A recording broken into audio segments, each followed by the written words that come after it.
Hello friends, welcome to defence matrix. तो पिछले कुछ समय में दो इंपॉर्टेंट बड़े अपडेट्स आए हैं जिनके बारे में ज़्यादा चर्चा नहीं हो रही है।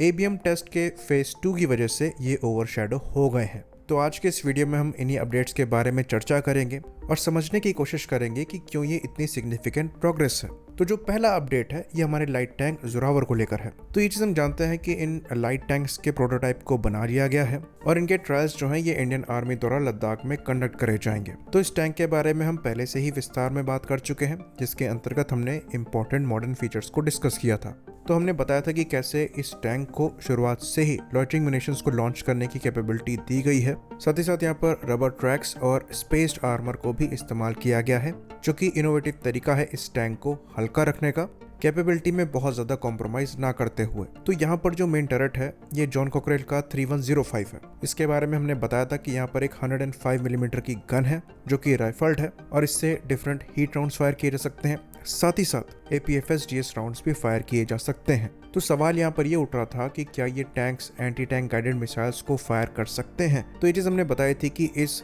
गन के साथ जॉन कॉकरेल द्वारा खुद cannon launched anti tank guided missile को डेवलप किया गया है, जिसे फेलरिक 105 कहा जाता है।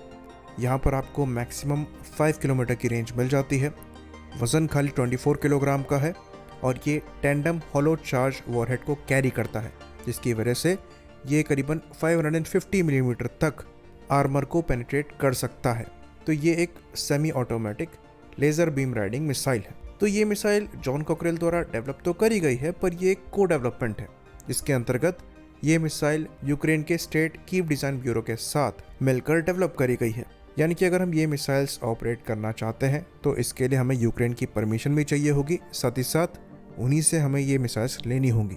तो ये चीज़ पास्ट में शायद इशू ना होती, पर प्रेजेंट कंडीशंस को देखते हुए ये थोड़ा ट्रिकी हो जाता है।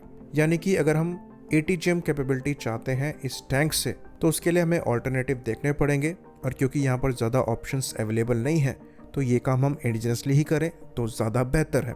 और इसी को लेकर रिपोर्ट आ रही है कि DRDO द्वारा खुद इंडिजिनसली डेवलप्ड और टेस्टेड सामो मिसाइल यानी कि semi active mission homing missile का एक वेरिएंट बनाया जाएगा, जो कि इन टैंक से फायर होने में सक्षम होगा। तो वहाँ पर भी आपको सिमिलर परफॉर्मेंस नंबर्स मिलेंगे और वो इस टैंक की एंटी आर्मर कैपेबिलिटी को काफ़ी ज़्यादा इम्प्रूव करेगा। तो ये जो सामो मिसाइल है ये फिलहाल के लिए अर्जुन टैंक से फायर करके टेस्ट करी गई है, जहाँ पर जो मेन कैनन है ये 120 मिलीमीटर डायमीटर की है। तो इस मिसाइल का डायमीटर भी सिमिलर है, यानी कि इसके डायमीटर को कम करने पर काम करना पड़ेगा। बाकी अर्जुन की जो मेन गन है वो भी राइफल्ड है, तो ये राइफल्ड कैनन से ही फायर हुई है, तो यहाँ पर एक कॉमनैलिटी आ जाती है। तो ये जो सामो मिसाइल है इसमें भी जो वॉरहेड है ये टेंडम चार्ज कन्फिग्रेशन में है, जिसकी वजह से ये एक्सप्लोजिव रिएक्टिव आर्मर्स को डिफीट कर सकती है। यहाँ तक कि ये जो मिसाइल है ये खाली एंटी टैंक मिसाइल नहीं है, बल्कि इसे लो फ्लाइंग हेलीकॉप्टर के अगेंस्ट भी लॉन्च किया जा सकता है। तो इन मिसाइल सिस्टम को ARDE द्वारा डेवलप किया गया है, जो कि DRDO की एक लैब है, high energy material research laboratory यानी कि HEMRL के कोलैबोरेशन में। तो इस मिसाइल के 4 ट्रायल्स कंडक्ट किए गए हैं, मिनिमम रेंजेस में, मैक्सिमम रेंजेस में, और जो लास्ट ट्रायल है ये 2022 में कंडक्ट किया गया था। तो ये काफ़ी बड़ा सिग्निफिकेंट एड ऑन होगा, और क्योंकि अभी जोरावर के सर्विस इंडक्ट होते होते करीबन 7 साल का समय लग सकता है, तो ये इन मिसाइल्स पर काम चालू करने का सबसे अच्छा समय है। क्योंकि ये मिसाइल पहले से ही डेवलप्ड है, खाली यहाँ पर डायमीटर को कम करना है। हो सकता है वो इसकी इफेक्टिवनेस को थोड़ा कम करे, पर समय यहाँ पर बहुत ज़्यादा डेवलपमेंट के लिए नहीं लगना चाहिए। और जो अच्छी बात है वो यहाँ पर ये होगी कि ये मिसाइल जब तक अपनी डेवलपमेंट साइकिल को पूरा करेंगी तब तक जोरावर भी इंडियन आर्मी की सर्विस को ज्वाइन करना चालू कर देंगे, तो ये उनके साथ सर्विस में इंडक्ट भी हो सकेंगी। तो ये हमारा पहला और काफ़ी इंपॉर्टेंट अपडेट था। अब आगे बढ़ते हैं और बात करते हैं दूसरे इंपॉर्टेंट अपडेट की।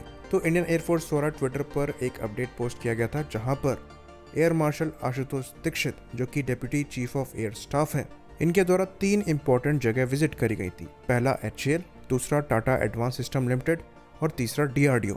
तो इस विजिट के दौरान DRDL में एक इम्पॉर्टेंट चीज़ हुई है जिसके बारे में ज़्यादा चर्चा नहीं हो रही है।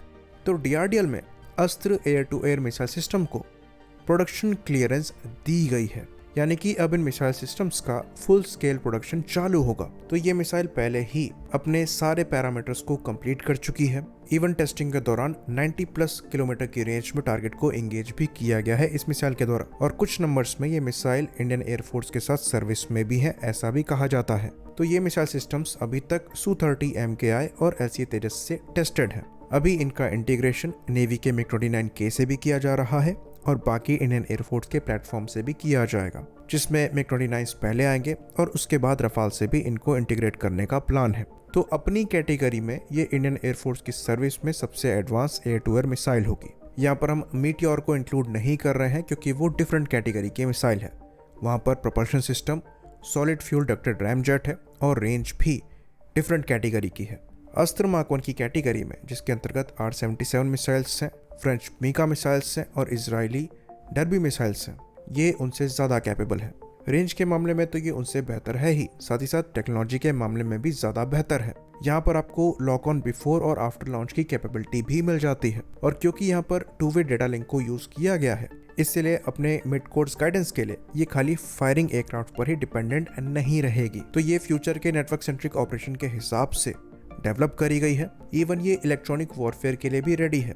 यहाँ पर इलेक्ट्रॉनिक काउंटर मेजर की कैपेबिलिटी भी प्रोवाइड कराई गई है, जिसके अंतर्गत जैमिंग के अगेंस्ट भी ये मिसाइल सक्सेसफुली काम करने में सक्षम होगी। तो अपने करंट फॉर्म में ये मिसाइल पहले से ही कैपेबल है, साथ ही साथ इसको बेहतर बनाने की कोशिश भी करी जा रही है, जिसके अंतर्गत AESA सीकर को भी यहाँ पर इंट्रोड्यूस कराया गया है, जो कि मोस्ट लाइकली अभी इन मिसाइल्स में नहीं लगे हैं पर फ्यूचर में लगाए जाएंगे। और जो फ्यूचर वेरिएंट्स हैं जैसे कि अस्त्र मार्क 2 और अस्त्र मार्क 3, उनमें ये शुरुआत से लग कर आएंगे, इसकी अच्छी खासी पॉसिबिलिटी एग्जिस्ट करती है। तो ये एक्टिव मिसाइल अपने सीकर की वजह से करीबन 15 किलोमीटर की रेंज तक में टारगेट को लॉक कर सकती है, जिसके बाद इसको फर्दर गाइडेंस नहीं चाहिए होती है और ये अपने आप ही टारगेट को एंगेज करने में सक्षम होगी। साथ ही साथ यहाँ पर high off bore target tracking capability भी दी गई है, तो करीबन 45 डिग्री के एंगल तक ये खुद टारगेट को ट्रैक कर सकती है। तो अगर क्लोज कॉम्बैट में भी इन मिसाइल्स को इस्तेमाल किया जाता है, तब भी ये आपको हाई ऑफ पोर कैपेबिलिटी प्रोवाइड करा देगी, जिसकी वजह से ये उसमें भी घातक है। ऑल्दो जो डेडिकेटेड CCM है, जो कि IR सेंसर को यूज करती हैं, वो आपको 70 से 90 डिग्री तक की ऑफ पोर कैपेबिलिटी प्रोवाइड करा देती हैं।